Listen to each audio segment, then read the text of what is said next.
Okay. Eric and Doctor, you guys ready? Yes, we are. Yeah. Fantastic. Okay, so thank you for joining us, everyone, tonight here at America House Kyiv.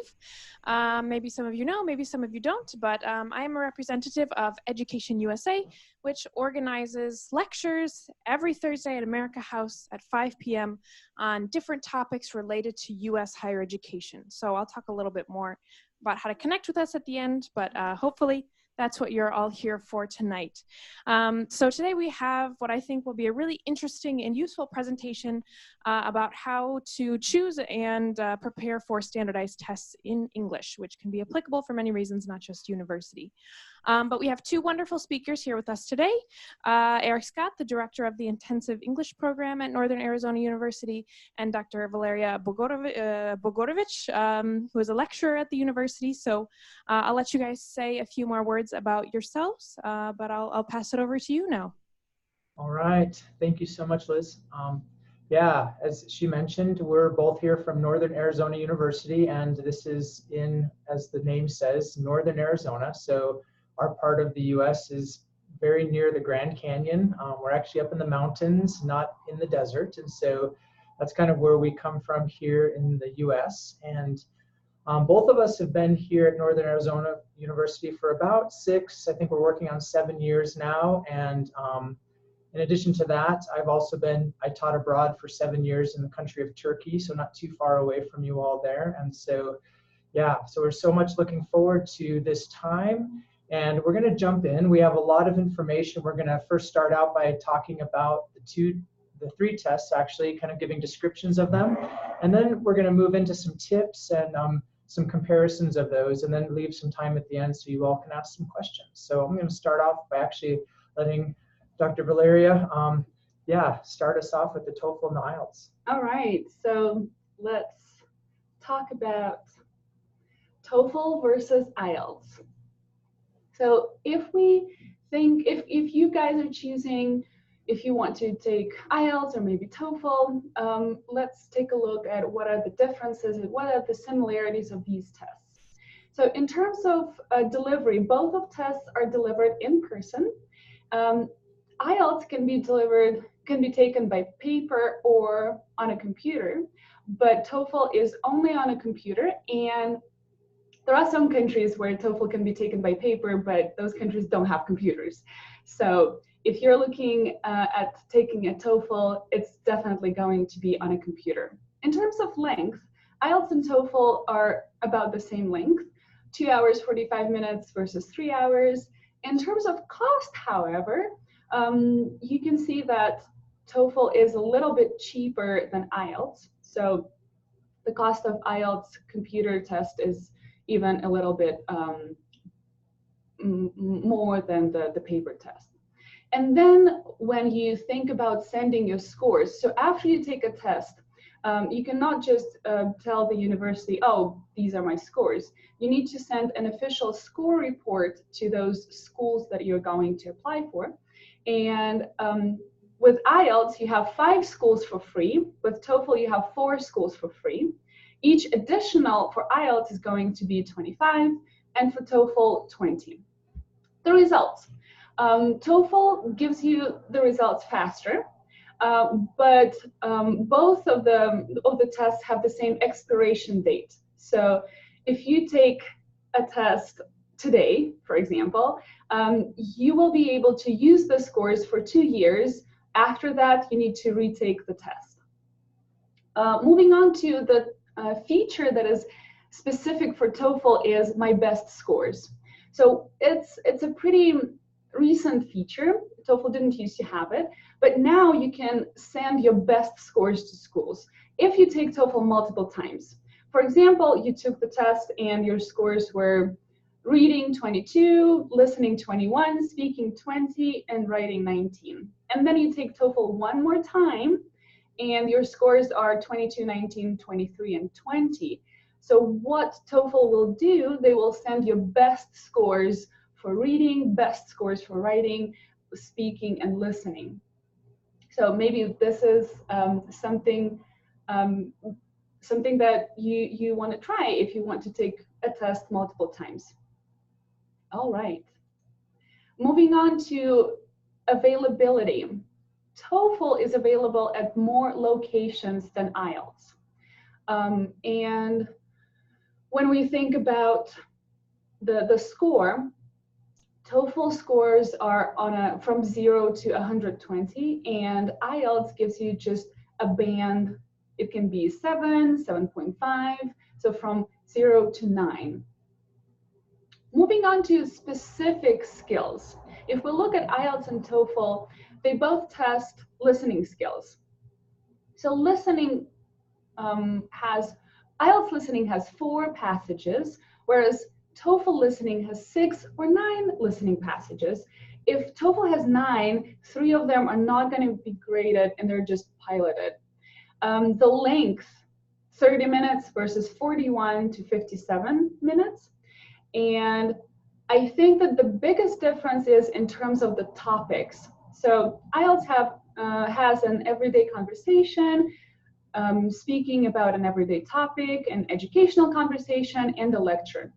Whereas TOEFL has academic conversations, maybe talking to a professor during office hours, discussing some change at a university with your classmates. So classroom discussions, lectures, and academic conversations, but it has more lectures and they're longer. In terms of questions, IELTS has more questions, about 40, and TOEFL has about 33. But then the type of questions is very different. So IELTS has more variety of questions with a lot of fill-in-the-gap questions and a lot of short answer questions. But TOEFL has only multiple choice or multiple answer questions. About native speaker accents, both tests have accents from the United States, United Kingdom, New Zealand, Australia, and IELTS might have some accents from South Africa. And TOEFL, when you take TOEFL, you will hear more passages, more listening passages, which have North American accents, whereas IELTS has more British-like accents. Next, moving on to the reading skill. IELTS has 3 reading passages, and you have about 60 minutes to complete them. And TOEFL has about 3 to 4. Again, if you have 4, it means that one of them is not graded. You have about 54 to 72 minutes to take the reading part of TOEFL. Questions. On IELTS, you have about 40 questions. On TOEFL, you have about 30. So sometimes you might have 9 or sometimes 10 questions per text. And again, the biggest difference is that IELTS has more variety of questions with matching questions, true or false or not given questions, short answer questions.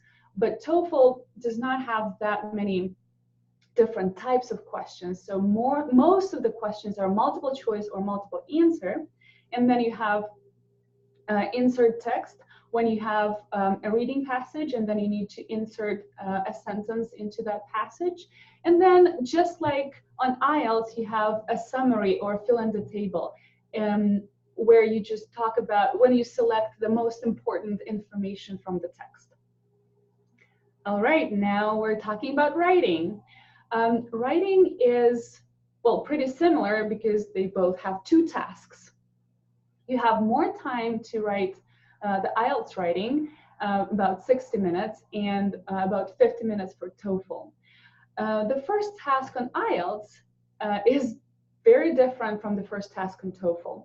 So on IELTS, you need to describe facts from a chart or a diagram. Usually it's some sort of device or maybe some sort of process. You need to write about 150 words. For TOEFL, however, you have a reading text with 3 main points, and then a listening lecture with, again, 3 main points. What you need to do, you need to compare and contrast ideas from these 2 sources. So it's an integrated task. Again, you need to write about 150 to 225 words. And for both tests, the more you write, the better. Okay, moving on to task number 2. This task is pretty much similar on both tests. you answer in response to a statement. Usually it's an agree or disagree statement. And IELTS wants you to write about 250 words, and TOEFL wants 15 more words than IELTS, about 300 words. And you have 10 minutes less on TOEFL for writing this essay. All right, moving on to how your writing is going to be assessed. Both of the tests, the rubrics look different. However, they look for the same things. They look for content, they look for coherence and cohesion, how your writing flows. They look at vocabulary and grammar, how correct the grammar is and how accurate and appropriate your vocabulary is. And the last one, the last skill that both tests test is speaking, but they do it in very different ways. So I'm going to talk about them separately.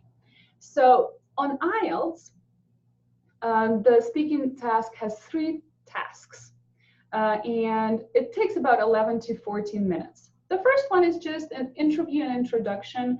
You don't have time to prepare. It's just, exchanging some short answers to questions. Where are you from? How are you? So, kind of like a small talk.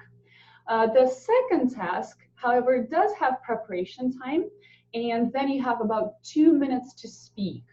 So this is a longer run. So you have about 1 minute to prepare, and then you need to develop your ideas for 2 minutes, which is a pretty long time if you think about it. You need to have a lot of ideas to talk for 2 minutes. After that, the examiner will follow up with 1 or 2 questions on the topic. And then the test will move on to task 3, which is a discussion. So the examiner will ask more questions about the same topic in task 2, but they will be more critical thinking questions. So the topic is the same, but your answers might be different because you look at the same topic from different angles and giving maybe a different perspective. So again, you need to speak for a longer time. Here you have multiple turns, and the whole conversation, the whole discussion is going to be about 4 to 5 minutes. In terms of assessment, they look for fluency and coherence, again, vocabulary and grammar, and pronunciation, how clear you sound and how understandable your speech is. Now, let's look at TOEFL. TOEFL, unlike IELTS, has 4 tasks, which takes about 17 minutes, so longer, and you don't have a person. So you don't talk to a person. You always record your answers using a microphone. So you're sitting at the computer, you have the headset, you speak into nothing, so to say. All right, so task 1, you will have about 15 seconds to prepare and 45 seconds to speak. And if you think about 45 seconds, it's nothing. So you need to be really, really quick. You need to just organize your ideas really well, and you need to be fast. Moving on to task 2. So only the first task is independent. Task 2, 3, and 4 are all integrated tasks. And what it means that you will have some sort of input, maybe a reading input or a listening input. So task number 2 has both. It has a reading passage and then a conversation, usually an on-campus conversation with another student, usually.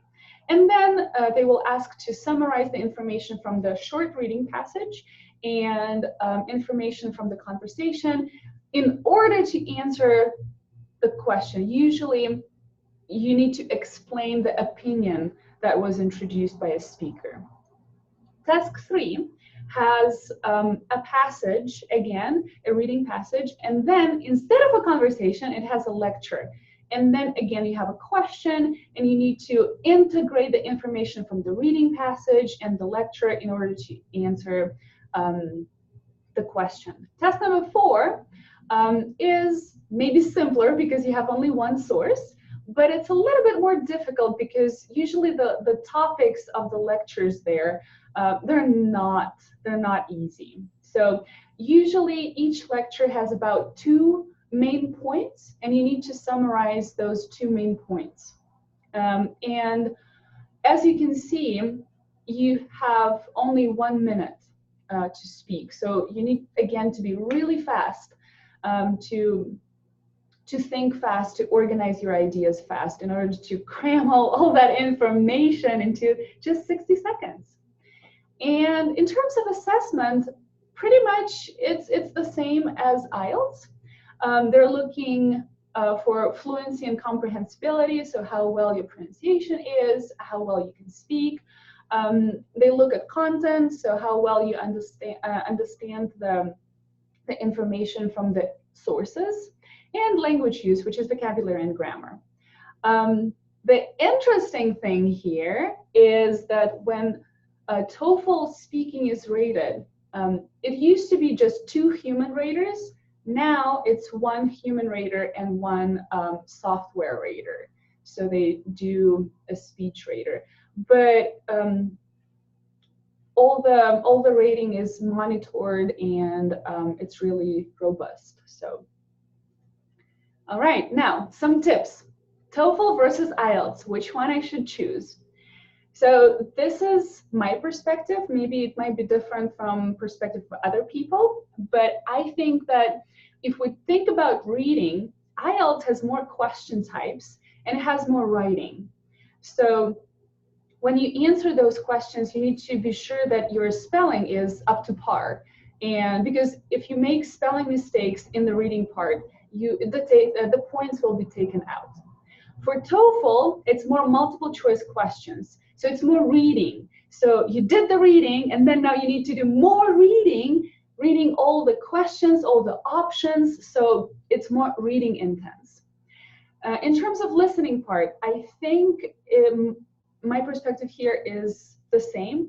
So IELTS has more question types, which involve more writing, like short answers or like filling the gaps. So again, points are going to be taken off if you make a spelling mistake. But TOEFL has more multiple choice questions, again, more reading. So you do listening, but then you read all those options in order to choose the best one. And on TOEFL, you do not see the lectures when you're answering those questions. So you need to be a really good note taker. So you need to be taking notes during listening. And TOEFL has more American accents, IELTS has more British accents. For speaking, when you answer TOEFL questions, you don't have any listeners. So it's just, talking to a computer or nobody. And you need to be able to process reading and listening input really well in order to speak fluently about those. On IELTS, though, you don't have to process any reading or listening during the speaking part, and you talk to a person. So maybe it's better if you're more comfortable talking to a person. In terms of writing, TOEFL is always typing. So if your typing speed is really low, so maybe IELTS is better. But on the other hand, when you take IELTS, not on a computer, but a paper-based IELTS, you need to have really clear handwriting, because then your grade might suffer because your writing is just not understandable. All right. Now we're moving into Duolingo. All right. Yeah. So we decided to do Duolingo in a different section because it's such a different test. And so this is a test that came out very recently. And I'm going to take a little bit of time, especially to talk about some of the differences that are with the Duolingo. So first of all, it's very different because it's a computer adaptive English proficiency test. And this basically means that the level of difficulty goes up and down based on how you do on the test. And so I'll bring that up later. But this is a test delivered via the internet, so you need a good internet connection, but it's available all the time. So you don't need to go to a test center. You can take it on your own computer device. It's also a very short test, whereas the TOEFL and IELTS take about 3 hours. This one takes less than 1 hour to do everything from the administration to taking the test to the follow-up. And also they use a lot of, because they're using computers to do a lot of the rating, its score report comes out within 48 hours. Okay, here's another big one. It's only $49. I wasn't able to get the equivalence with your currency there, but it's much cheaper, about a quarter of the price of the other ones. And also you can send your scores to however many schools you want to. So there's no limit on that. And finally, like with the other two tests, the results are valid for 2 years. And here's another interesting part is that in addition to sending your score reports, Duolingo will also send one of your video files and one of your writing samples to the school. And so I just bring this up because this allows the school, let's say you have maybe a borderline grade with what they want to accept for their admissions, then they can actually see you speaking, they can see you writing, and so they actually get a feel for your actual speech and writing. That's not a feature that either of the other tests allow. So it's a very different test in that regard. Let me talk just quickly about how do they make sure that this test is safe and that it's the actual person. And so they actually have quite a bit of technology built in to this. It's actually a bunch of computer scientists from Carnegie Mellon University that put this test together. And they first of all confirm your identity with an official passport or some other government ID. So you need to have that ready. And they also have a very strict proctoring process. So for example, you need to if you're going to take this test, you need to be in a quiet room with no one else in the room. There's no interacting with people, materials, devices. You can't have headphones or earbuds. If the computer senses any of these, it will shut the test down. If you try to disable your microphone or your camera or even look off screen, it has special technology that shuts the test down. And also, again, same with leaving your web browser. So in addition to artificial intelligence, they also use human proctors to ensure that the test is testing what it's supposed to and that you're the person taking the test. So some interesting technology in this one.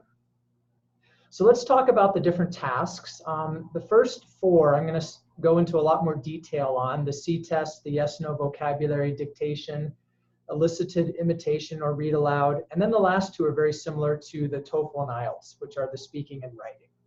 So let's talk about those. So this first one here is our C test. And so the Duolingo does not have a classic reading section. You don't actually get an article or something that you read and then answer questions. Instead, they do what's called a C test. And so a C test has the first sentence that's whole, the last sentence that's whole, and then for the middle sentence, about every other word, half of the letters are missing.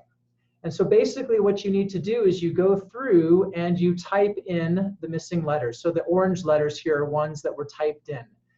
And you do have a time limit on this, so you can't take too much time, but you'll do multiple of these during the test. And as you do good or do poorly, they'll get easier or harder. So again, it uses that computer adaptive technology to make it easier or harder. So that's the first type, the C test. The second type of question that's very different is just what's called a yes/no vocabulary. You're given a list of words, some real, some not real. And you have to go through and basically click, okay, bookstore, that's a real word. Walks, that's a real word. Sumther, not a real word. So you would not click that one. In addition to seeing the words, they also have a type of this question where you actually click a box and it tells you a word, and you have to choose, is that a real word or not? So what they're trying to measure here is your vocabulary, and this has been shown to help predict listening, reading, and writing skills. And so again, it's computer adaptive, so you'll see many of these, and they'll get easier or harder depending on how well you do. Okay, our third one, this is called dictation. In this one, you hear a sentence, and it could be a short sentence, it could be a long sentence, and you basically have to type the sentence. So the good thing is you can play the sentence up to 3 times. The bad news is you only have a minute to type the sentence, so you have to be quick again. So as you're looking at doing this one, again, a good strategy is to listen, type as much as you can, listen again, try to finish the sentence, listen again, check how you did. And again, you'll do multiple of these dictation activities to help see what your level is based on how well you do. The fourth one now is just reading aloud. So basically, they'll give you a sentence like here, I do not live to eat, but eat to live. And all you have to do is record that sentence. So again, there'll be multiple of these. They'll get longer or shorter depending on how you do. And this task is basically wanting to measure how understandable you are. So it's going to look at the syllables, the sounds of each letter. It's going to look at your sentence intonation, rhythm, and stress. And so when we get to tips, I'm going to talk about some ways you can practice all four of those.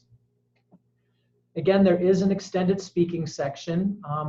Unlike the TOEFL, these ones are just independent. You're going to describe a picture. You're going to answer a question.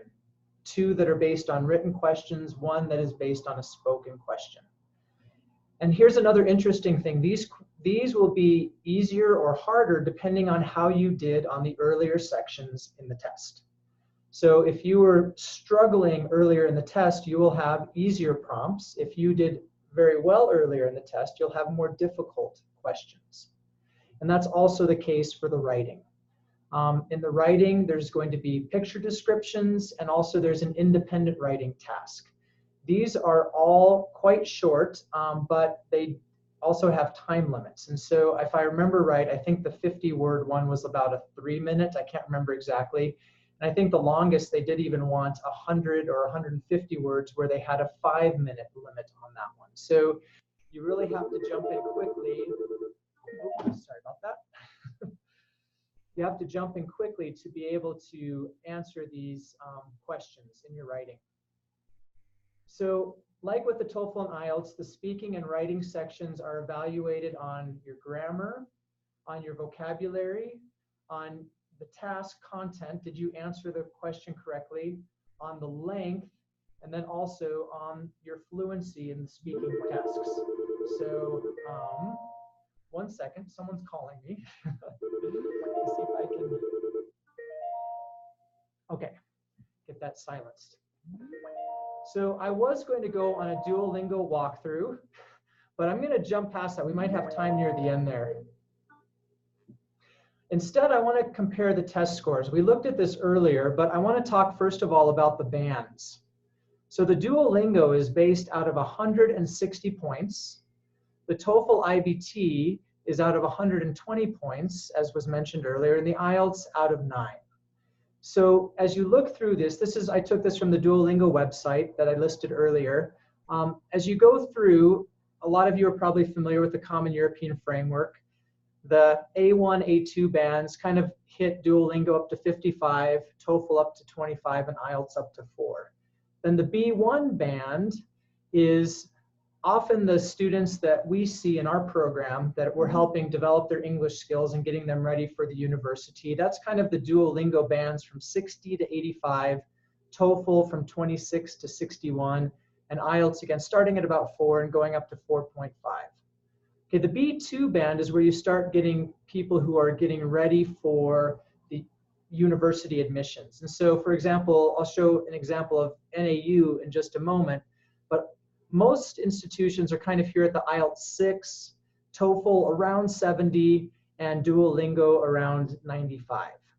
Then for graduate school, often it gets up a little bit more to the TOEFL 80, IELTS 6.5, and Duolingo about 105. And depending on, again, other graduate programs and being a teaching assistant, you start getting into the C1 ranges. So just to see the difference between these test scores, yeah, is a great chart. And again, this is on the Duolingo website. But I want to talk about as far as which one to choose.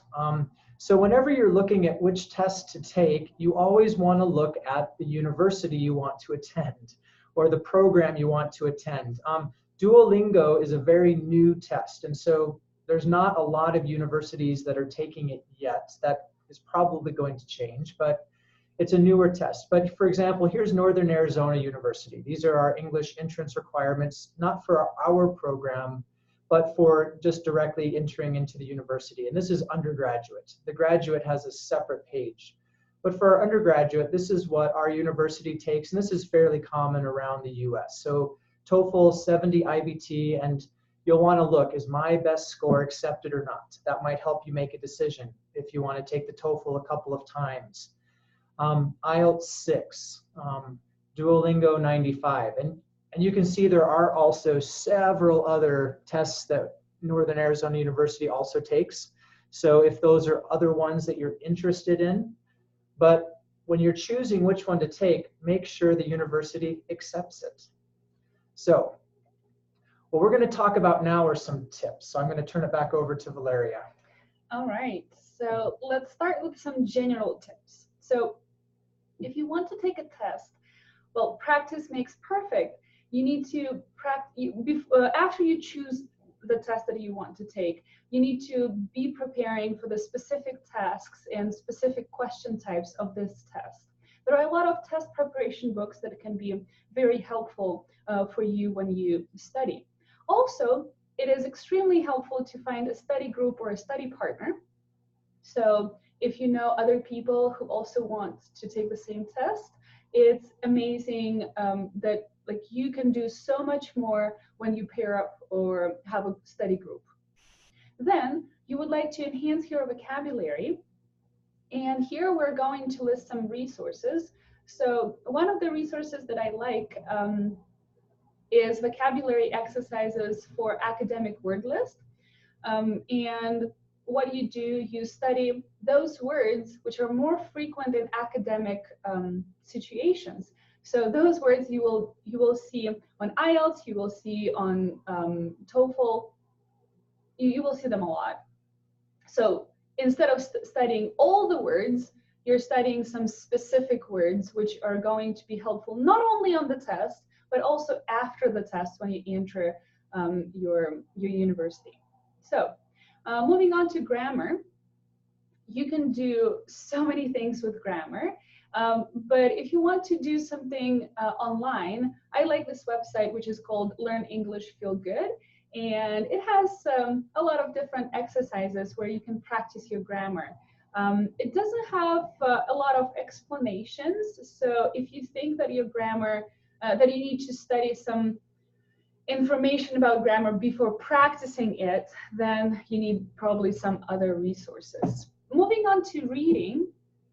So we learn to be better readers by reading. So the more you read, the better. And then what you can do is timed reading. So timed reading can be done in two ways. So one way, you can be reading as fast as you can and answer questions without going back to the text. And the next option is to read as fast as you can and then read the questions and go back to the text. But you have some sort of limit, how much time you have to answer all the questions.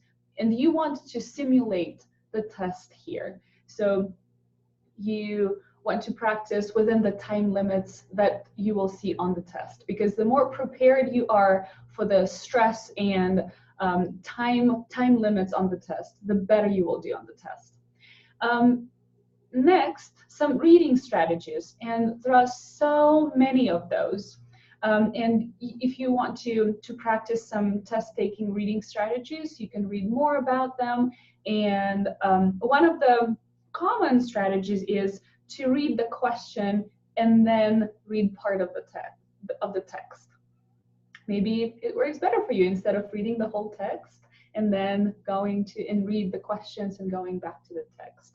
So maybe that will be less time consuming.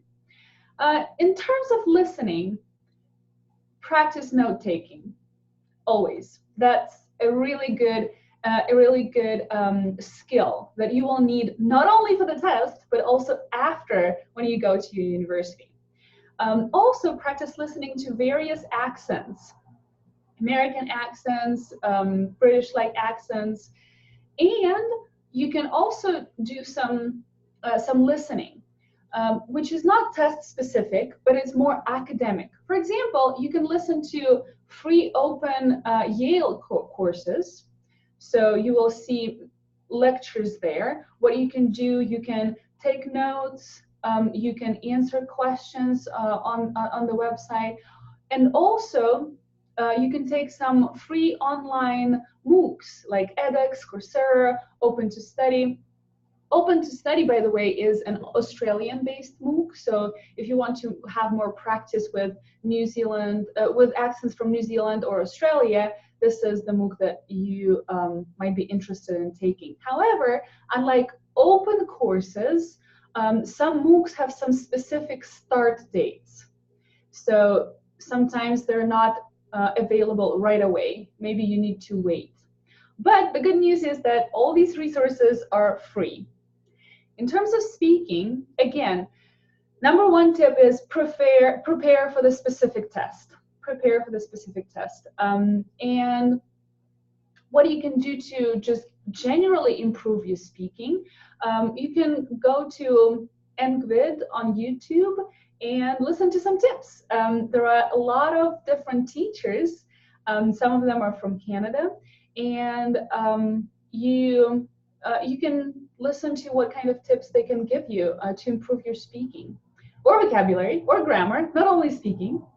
And if you're going to take TOEFL or any other test that requires speaking into a microphone, then practice recording yourself. Take your cell phone, record yourself. It will feel very odd. It will be very awkward. But then think about yourself in the testing room. In the testing room, you don't want to feel awkward anymore. So my best advice is try recording yourself in unusual situations where other people might hear you. Then you will feel calmer in the testing room when you're speaking into the microphone and maybe other people are still finishing other section of the test and you're just the only person speaking there in this silent room. If you're taking IELTS, maybe you would like to practice speaking with a partner. And yeah, so as I mentioned before, TOEFL doesn't have a speaking partner and it has a lot of reading and listening input. So if you're preparing for TOEFL, it's really good to practice specific tasks that require you processing reading and listening input in order to speak about those. And writing.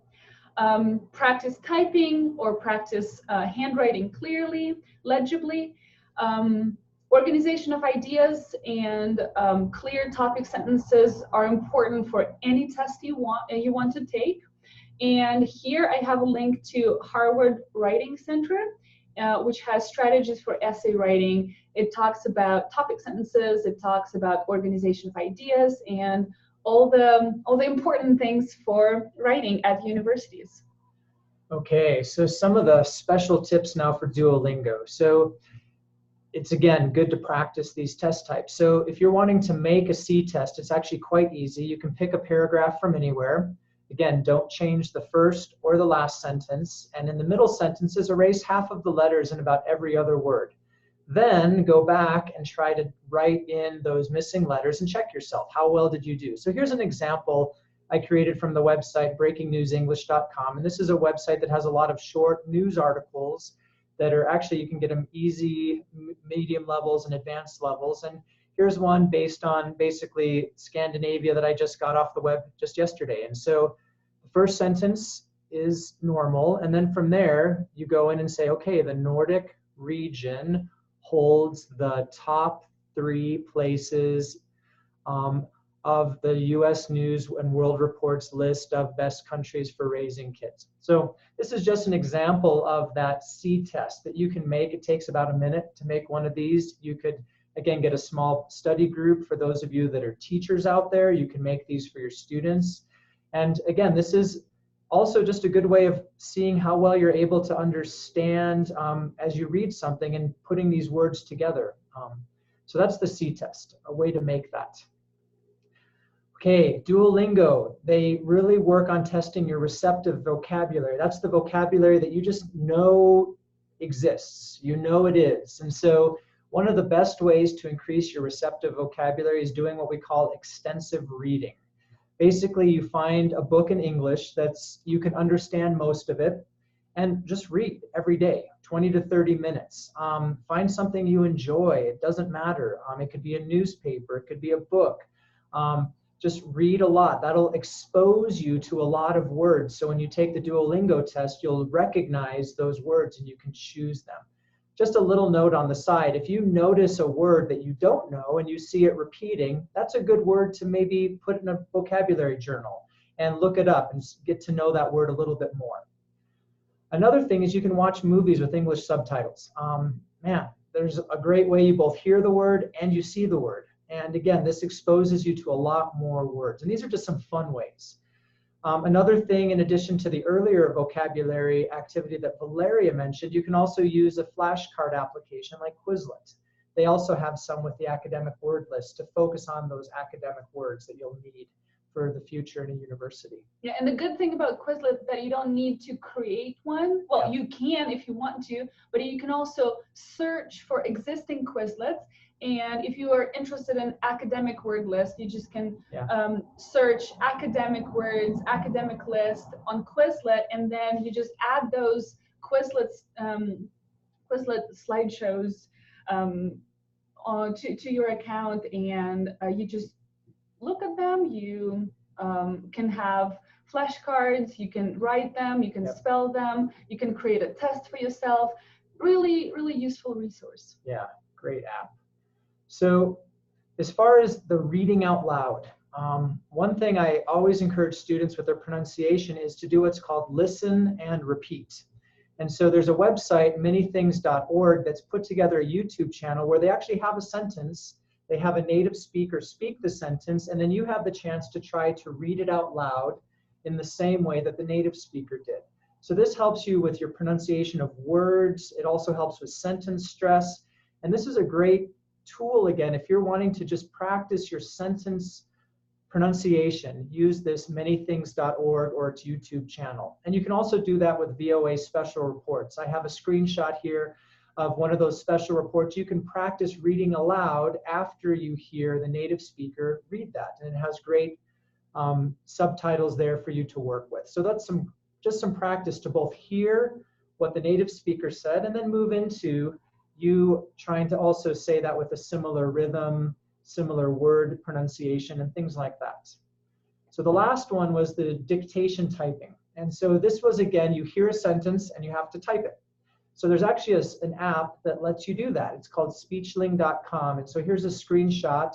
And again, you can choose from beginner to advanced. So you can start from a lower level and move up to an advanced. And again, it'll tell you a sentence and you get to type it out. And the nice thing is you can check your answer right away and see how you did. And there's thousands of these that you can practice with. So those are some tips to help out with Duolingo. One more tip is you're always welcome to come to an intensive English program like ours to learn English. They are all over the US, and in this opportunity you can improve your English skills. You can learn skills to succeed in the university, but also you get that immersion of being part of an American university culture, doing all the services, the activities, just all the different things you can.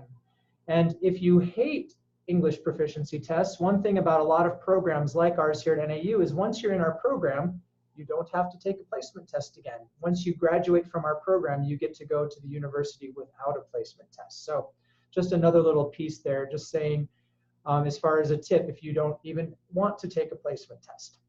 But we want to save some time. Here are some resources that we talked about earlier, but we wanted to open it up for some questions now. So any questions from the audience? Fantastic. Thank you so much for that informative presentation. Just a quick follow-up question about your program in intensive English. Do those usually take place over the summer or are they year-round? Those are year-round, so they take place during each semester. So we do have those in the fall semester, in the spring semester, and also the summer semester. Fantastic. Okay, so now let's open it up to questions in the room. If you are joining us online, there's a chat function online, so please feel free to type your question into the box, and we will turn to questions online after we get some in the room. So who has questions? Really? No questions? It must mean they covered the material very thoroughly. I do have one question that I thought of. So typically in Ukrainian schools, students tend to learn British English. So would you say that if they're used to learning British English, it would be better to take IELTS since that's what they're used to? Or if they want to study in an American university, do you think it would be beneficial to study for TOEFL and take that to get prepared for taking classes in American English in an American setting? That's a really good question. I can respond a bit. I taught, like I said, in Turkey for 7 years, and I'm an American, but I was teaching British English textbooks. And so with that, I think that is a factor, but it's not that strong of a factor. There's some minor differences between British English and American English, but I never found those to keep someone from doing well in an American academic environment. So, I mean, it was interesting me having to learn a few new words that I wasn't used to, but in general, there's very few differences. So that could be one factor, but I would say, as the tips that Valeria gave earlier, you probably want to look even more into, for example, if you really are good at multiple choice questions, the TOEFL is probably going to be a better test. Whereas if you're much better at interacting with a person, the IELTS would be a much better test. I don't think the differences in the language are going to come out that much of a difference between the two tests, to be honest. Yeah, I think that it's a bigger difference when you go from an American accent to a British accent, but not the other way around. I think if a person is able to understand British-like accents, they will be good to go in an American university, because I think it's really easy to go from a British accent to understanding an American accent. So I don't think that would be a factor. Okay, so it's much more important to look at the structure of the tests and figure out which one you would be more successful at. Absolutely, yeah. Awesome. And also if universities take those tests. So I think that would be number one factor. Some universities, so if you would think about IELTS, IELTS is more common in Commonwealth countries. British Commonwealth and Europe. And not that many, well, now a lot of universities in the United States take IELTS, but they didn't used to. But at the same time, still, sometimes you have some programs that do not take IELTS. So maybe TOEFL is going to be a better choice. So first, just go and look, make a list of those universities that you want to apply to, and always go to their admissions page and see what exams they take. So that would be number one step. And then if all of them take both, well, then you have an option. You can take this or that. You can take some practice tests online, and you can maybe use some preparation books and see which tests you're better at, and then play on your strengths. Awesome. So if, let's say, a student does not have their university list yet, they're not quite sure where they want to apply, but they want to get that English test out of the way, would you say that choosing to take Duolingo is much riskier since not many universities accept that yet? Yes, that would be safe to say. Yeah, it's much riskier, but it is also the cheapest option. So, and it's the most easily available. So for those who are not able to get to a test center, or let's say there's a test center that is not near, or maybe even the test timing is not available, that's what's really the advantage of the Duolingo, is you can take it anytime. And even let's say you make a last minute choice of, oh, wait, I want to go to this university, but I need to get my application in within a week. The Duolingo, if they take the Duolingo, it's a great option because the scores are ready in 48 hours. And even if you did poorly the first time, you know in 48 hours and you can try it again. So, so that's really the advantage of the Duolingo. But really the TOEFL is probably the one that is the most widely accepted around the world. So if you're looking for something that's the most widely accepted, the TOEFL is by far, and also it has the most testing times, the most testing locations. So it's by far the easiest from a testing center standpoint to take. Awesome. Has anyone thought of any questions in the room? Yeah, let me give you the microphone. I have a question about TOEFL. Will the university receive only my best score or my best score and the most recent session one? That's a good question. And I think that first it depends on the university. If they accept my best score, you can choose to send only your best score. If they don't accept my best score, they will receive your the score that you actually sent to the university. So, and it can be not your latest one. So if you have taken TOEFL 3 times this year, for example, you did really well on your first one, you can choose to send your first one and not your latest one. I hope that answers your question.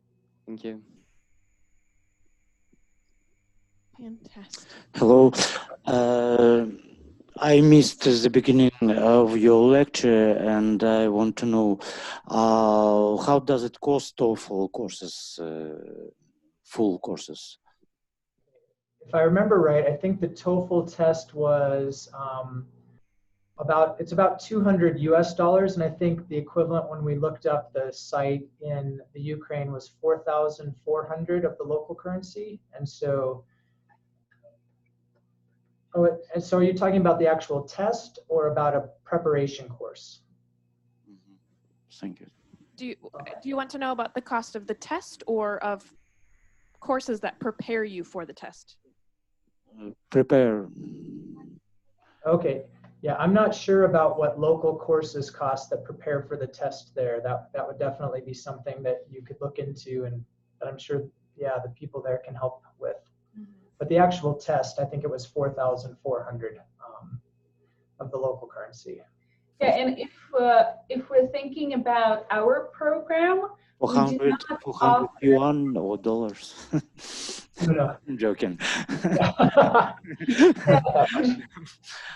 So if we're talking about our program here at the Northern Arizona University, we do not have specific TOEFL preparation courses, but we have academic preparation courses. So when a student enters our program, they have courses in reading and vocabulary, listening and speaking, in writing. So but we don't have specific TOEFL prep courses. Right. Thanks a million. Yeah. You're welcome. First of all, thank you very much for the useful information you gave us. And I have a question concerning their entering universities. Like if it's not mentioned on the website that they accept academic or general IELTS, so does it mean that any of those tests are acceptable, or should I contact the university as well? What are your suggestions? Yeah, great question. Yeah, we didn't mention that, but you're right. There is an academic and a general IELTS. And in general, the safer test is the academic IELTS, because that's really the one that's testing you for a university. I would, like you suggested, I would check though. If they haven't listed academic IELTS or general IELTS, it would be a good idea to actually contact the university. The thing about I'll just tell you this, most American universities want you to come and study.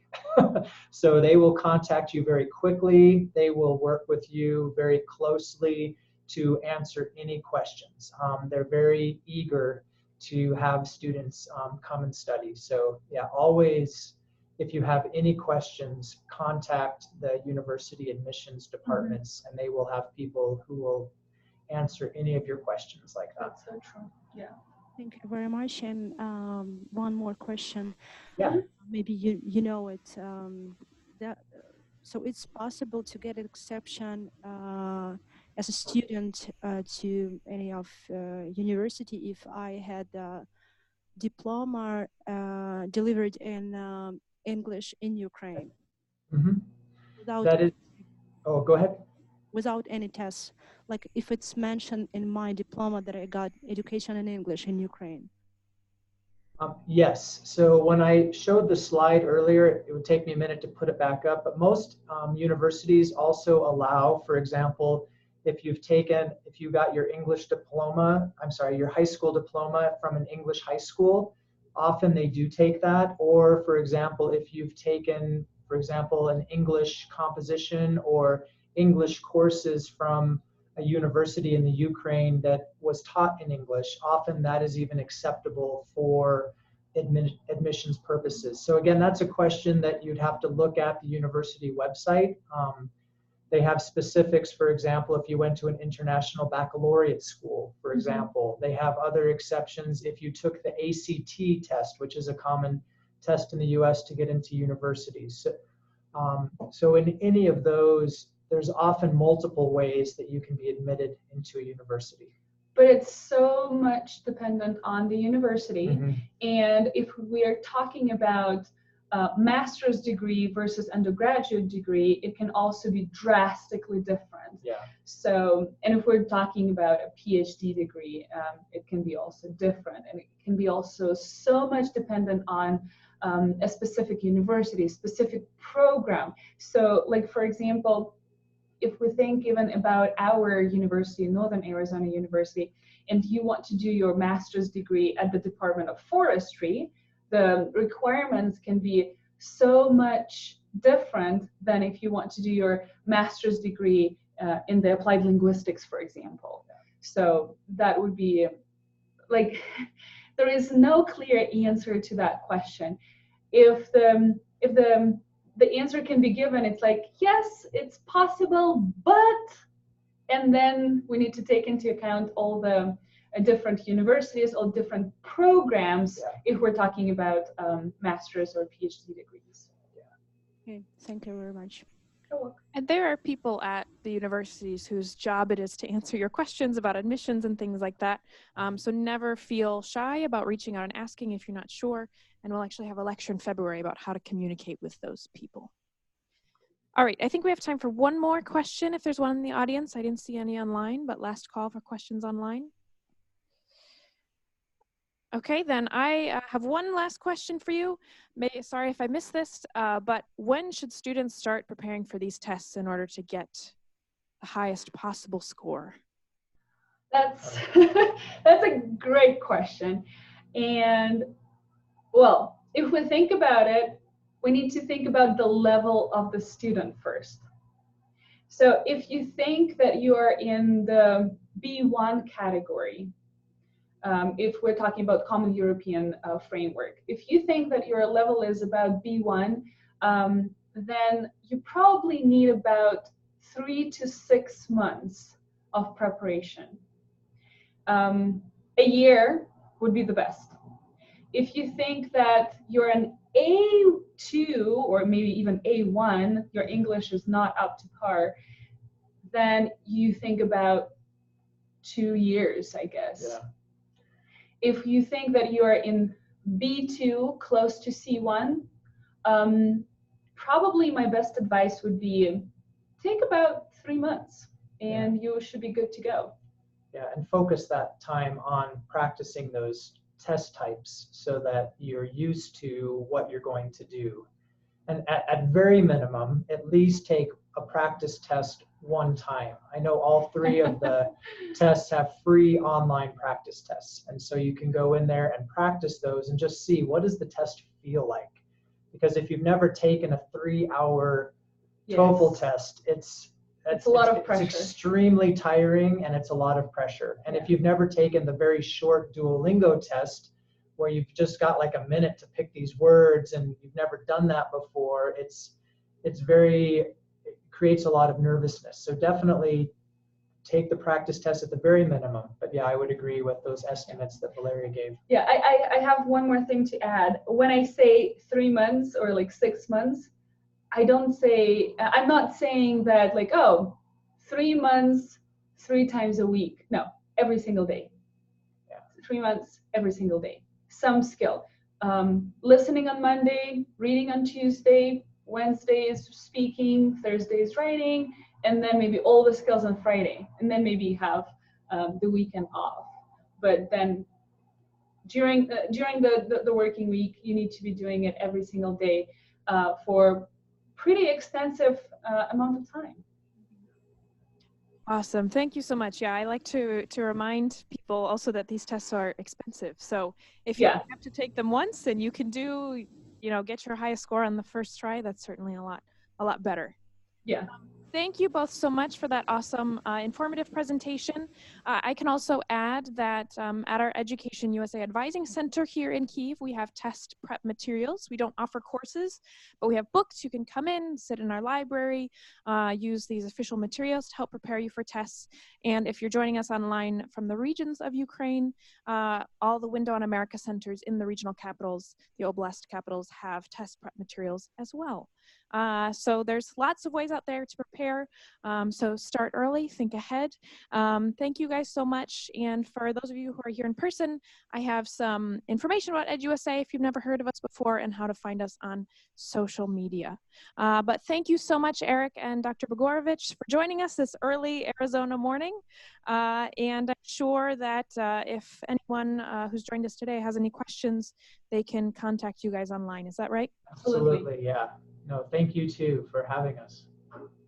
Wonderful. Thank you guys so much. Enjoy the rest of your day. Enjoy the sunny weather. And be in touch. Thank you so much. Thank you. Bye-bye. Bye-bye.